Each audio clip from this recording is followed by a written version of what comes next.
Boss TV ವೀಕ್ಷಕರೆಲ್ಲರಿಗೂ Manjunath Bhat ಗುರುಜಿ ಮಾಡುವ ನಮಸ್ಕಾರಗಳು. December ಮಾಸ ಭವಿಷ್ಯ ಕನ್ಯಾ ರಾಶಿ. ಕನ್ಯಾ ರಾಶಿಯಲ್ಲಿ ಜನಿಸ್ತಕ್ಕಂಥ ವ್ಯಕ್ತಿಗಳಿಗೆ ವಿಶೇಷವಾಗಿರ್ತಕ್ಕಂಥ ಶುಭಫಲಗಳು ಪ್ರಾಪ್ತಿಯಾಗುತ್ತೆ. ಕಾರಣ ಕನ್ಯಾ ರಾಶಿಗೆ ಒಳ್ಳೆಯ ಶುಭಫಲವನ್ನು ಗುರು ಕೇಂದ್ರದಲ್ಲಿ ಇದ್ದಾನೆ ಅಂದರೆ 10ರಲ್ಲಿ ಗುರು ಇರೋದ್ರಿಂದ ನಿಮಗೆ ಸ್ವಲ್ಪ ಮಟ್ಟಿಗೆ ಅನುಕೂಲ ಅಂತ ನಾವು ಹೇಳ್ತೀವಿ. ಗುರು ಬಲ ಅಂತಲ್ಲ, ಗುರುವಿನ ಅನುಗ್ರಹ ನಿಮಗಿದೆ. ಗುರು ನಿಮಗೆ ತೊಂದರೆ ಮಾಡಲ್ಲ ಅಂತ ಹೇಳ್ತೀವಿ.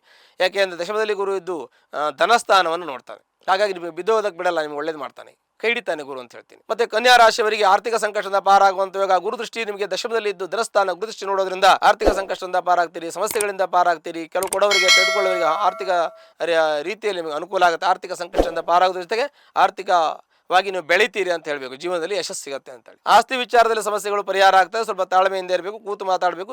ಇಮಿಡಿಯೇಟ್ ಆಗಲ್ಲ, ತಾಳ್ಮೆಯಿಂದ ಇರಿ. ಸ್ವಲ್ಪ ಕಾಲಾವಕಾಶ ಬಂದಾಗ ಒಳ್ಳೇದಾಗತ್ತೆ.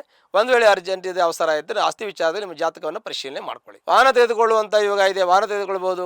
ಕಾರು, ಫ್ಲಾಟು, ಮನೆ ಇವೆಲ್ಲ ತೆಗೆದುಕೋಬಹುದು. ಆದರೆ ಸ್ವಲ್ಪ ಯೋಚನೆ ಮಾಡಬೇಕು. ಕಾನೂನು ತೊಂದರೆ ಇರುವ ಸಾಧ್ಯತೆ ಇದೆ ನಿಮಗೆ. ನೀವು ಮನೆ ತಗೋಬೇಕು, ಕಾರು, ಫ್ಲಾಟು ಎಂತ ತಗೊಳ್ಳಿ, ತೊಂದರೆ ಇಲ್ಲ. ಆದರೆ ಕಾನೂನು ಸಲಹೆಯನ್ನು ತೆಗೆದುಕೊಳ್ಳಿ. ಕಾನೂನು ಕರೆಕ್ಟ್ ಆಗಿದ್ದು ನಿಮ್ಗೆ ಒಳ್ಳೆ ಮುಹೂರ್ತ ಇದೆ, ಸಮಯ ಇದೆ, ಯೋಗ ಇದೆ, ಸಾರಾವಳಿ ಇದೆ ಅಂದರೆ ಅದನ್ನು ಮಾಡಿ, ನಿಮಗೆ ತೊಂದರೆ ಆಗೋದಿಲ್ಲ. ಮಕ್ಕಳ ವಿದ್ಯಾಭ್ಯಾಸ ಚೆನ್ನಾಗಿರುತ್ತೆ, ಆದರೆ ಸ್ವಲ್ಪ ಸ್ಲೋ ಇದ್ದಾರೆ. ಬಟ್ ಚೆನ್ನಾಗಿ ಓದ್ತಾರೆ. ಓದಿದ್ರೆ ತಲೆಗಿಡಿಯುತ್ತೆ. ಓದ್ತಾ ಇಲ್ಲ ಮಗಳು ಅಂತ ಅನಿಸುತ್ತೆ. ಮಗಳು ಇದ್ದರೆ ಅವ್ರು ಓದ್ತಾ ಇಲ್ಲ, ಓದಿದ್ರೆ ತುಂಬ ಚುರುಕಿದ್ರು, ಓದಿದ್ರೆ ಅವ್ರು ತಲೆಗಿಡಿಯುತ್ತೆ. ಓದಿದ್ರೆ ತುಂಬ ಮಾರ್ಕ್ಸ್ ತಗೋತಾರೆ, ಅವರು 100 ತಗೋತಾರೆ, ಆದರೆ ಓದಲ್ಲ. ಈ ಸಮಸ್ಯೆ ಅಂದರೆ ಸ್ವಲ್ಪ ಲೇಜಿನೆಸ್ ಇರುತ್ತೆ. ಸ್ವಲ್ಪ ನೀವು ಅವರಿಗೆ ಆ್ಯಕ್ಟಿವ್ ಆಗಿ ಇರೋಕ್ಕೆ ಹೇಳಿ, ಮತ್ತು ಅವ್ರನ್ನ ಸ್ವಲ್ಪ ಜಾಗೃತಗೊಳಿಸಿ, ಅವರಿಗೆ ಮಾರ್ಗದರ್ಶನ ಮಾಡಿ, ಅವ್ರಿಗೆ ಟ್ಯೂಷನ್ ಹಾಕಿ, ಅವ್ರಿಗೆ ಹೆಚ್ಚಿನ ಒಂದು ವಿದ್ಯಾಭ್ಯಾಸಕ್ಕೆ ಹೆಚ್ಚಿನ ಮಹತ್ವವನ್ನು ಕೊಡಿ. ಅವರು ಒಳ್ಳೆಯ ವಿದ್ಯಾವಂತರಾಗ್ತಾರೆ. ಆರೋಗ್ಯದ ವಿಚಾರ ಬಂದಾಗ ನಿಮ್ಮ ಆರೋಗ್ಯದಲ್ಲಿ ಶೀತಕ್ಕೆ ಸಂಬಂಧಪಟ್ಟಂತೆ ಸ್ವಲ್ಪ ತೊಂದರೆ ಆಗುತ್ತೆ. ಗಂಟ್ಲು ನೋವಾಗೋದು, ಆಗ ಮತ್ತೆ ಇನ್ನು ಕೆಲವೊಂದಷ್ಟು ಚರ್ಮಕ್ಕೆ ಸಂಬಂಧಪಟ್ಟಂಥ ತೊಂದರೆ ಆಗೋದು. ಅಂದರೆ ಸ್ಕಿನ್ ಇನ್ಫೆಕ್ಷನ್ ಆಗೋದು, ಯೂರಿನ್ ಇನ್ಫೆಕ್ಷನ್ ಆಗೋದು, ಹೊಟ್ಟೆಲಿ ಫುಡ್ ಪಾಯ್ಸನ್ ಆಗೋದು, ಮೂಗು ಹಿಡ್ಕೊಳ್ಳೋದು, ಗಂಟ್ಲು ಹಿಡ್ಕೊಳ್ಳೋದು, ಈಗ ಸಣ್ಣ ಪುಟ್ಟ ವ್ಯತ್ಯಾಸಗಳಾಗ್ಬೋದು. ಸ್ವಲ್ಪ ಜಾಗ್ರತೆ ವಹಿಸಿದ್ರೆ ಸಾಕು, ಏನೋ ತೊಂದರೆ ಆಗೋದಿಲ್ಲ. ಸ್ವಲ್ಪ ಜಾಗ್ರತೆ ಇರಲಿ ಅಂತ ಹೇಳ್ತೀವಿ. ಈ ಥರ ತೊಂದರೆ ಬರುತ್ತೆ ಅಂತ ನಿಮ್ಮನ್ನು ಭಯ ಬೀಳಿಸ್ತಾ ಇಲ್ಲ. ನಾನು ಏನು ಹೇಳ್ತಾ ಇದ್ದೀನಿ ಅಂದರೆ, ನಿಮಗೆ ಹುಷಾರಾಗಿರಿ, ಜಾಗ್ರತೆ ವಹಿಸ್ಕೊಳ್ಳಿ. ಅದ್ರ ಬಗ್ಗೆ ನೀವು ಜಾಗೃತರಾಗಿದ್ದರೆ ಸಮಸ್ಯೆ ನಮಗೆ ಜಾಸ್ತಿ ಜಾಗ್ರತೆಯಿಂದ ಇದ್ದರೆ ಸಮಸ್ಯೆಗಳು ಪರಿಹಾರ ಆಗ್ತದೆ. ಯಾವುದೇ ಒಂದಾದರೂ ಕೂಡ ಮುಂಜಾಗ್ರತೆ ಇರಬೇಕು ಅಂತ ನಾವು ಹೇಳ್ತೀವಿ. ಆ ಮುಂಜಾಗ್ರತೆಯಿಂದ ಎಷ್ಟೋ ಸಮಸ್ಯೆಗಳನ್ನು ಅವಾಯ್ಡ್ ಮಾಡೋದು ಮತ್ತು ದೊಡ್ಡದನ್ನು ಸಮಸ್ಯೆ ಸಣ್ಣದು ಮಾಡೋಕ್ಕೆ ನಮಗೆ ನಮ್ಮ ಹತ್ರ ಇರುತ್ತೆ, ಅವಕಾಶ ಇರುತ್ತೆ, ಬುದ್ಧಿಯೂ ಇರುತ್ತೆ.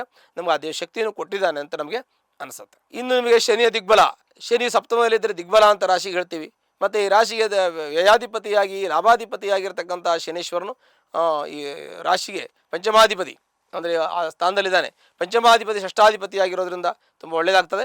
ಇರೋ ಮನೆಗೆ ಅಂದರೆ ಮೀನದಲ್ಲಿ ಇದ್ದಾಗ ಅವನಿಗೆ ಅದು ಮತ್ತು ಏನೋ 12 ಮತ್ತು 11ನೇ ಮನೆ ಆಗ್ತವೆ. ಇರೋ ಮನೆಗೆ ಆಗ್ತದೆ.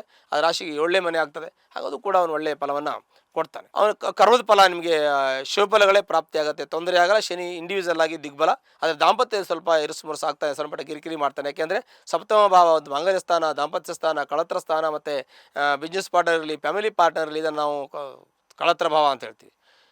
ಈ ರಾಶಿಗೆ ಅವನು ಕೆಟ್ಟದ್ದು ಮಾಡಲ್ಲ, ಆದರೂ ಕೂಡ ದಿಗ್ಬಲ, ಸ್ವಲ್ಪ ಮಟ್ಟಿಗೆ ಸಮಸ್ಯೆ ಆಗ್ತದೆ. ಸ್ವಲ್ಪ ಮಟ್ಟಿಗೆ ಸಮಸ್ಯೆ ಇದ್ದರೆ ಕೂತು ಮಾತಾಡ್ಕೊಳ್ಳಿ, ಜಾತಕ ಪರಿಶೀಲನೆ ಮಾಡ್ಕೊಳ್ಳಿ, ಸಮಸ್ಯೆಗಳು ಪರಿಹಾರ ಆಗುತ್ತೆ. ನಿಮ್ಮ ಆಯುಷ್ಯ ಚೆನ್ನಾಗಿರುತ್ತೆ, ಆರೋಗ್ಯ ಚೆನ್ನಾಗಿರುತ್ತೆ. ವಾಹನ ಅಪಘಾತದ ಭಯ ಇದೆ, ಹುಷಾರಾಗಿರಿ. ನೀವು ವಾಹನವನ್ನು ಚಲಿಸುವಾಗ ಹುಷಾರಾಗಿರಿ. ಮತ್ತು ಯಾರಿಗೆ ಗ್ಯಾರಂಟಿ, ಸೆಕ್ಯೂರಿಟಿ, ವಾರಂಟಿ ಹಾಕಕ್ಕೆ ಹೋಗಬಾರ್ದು.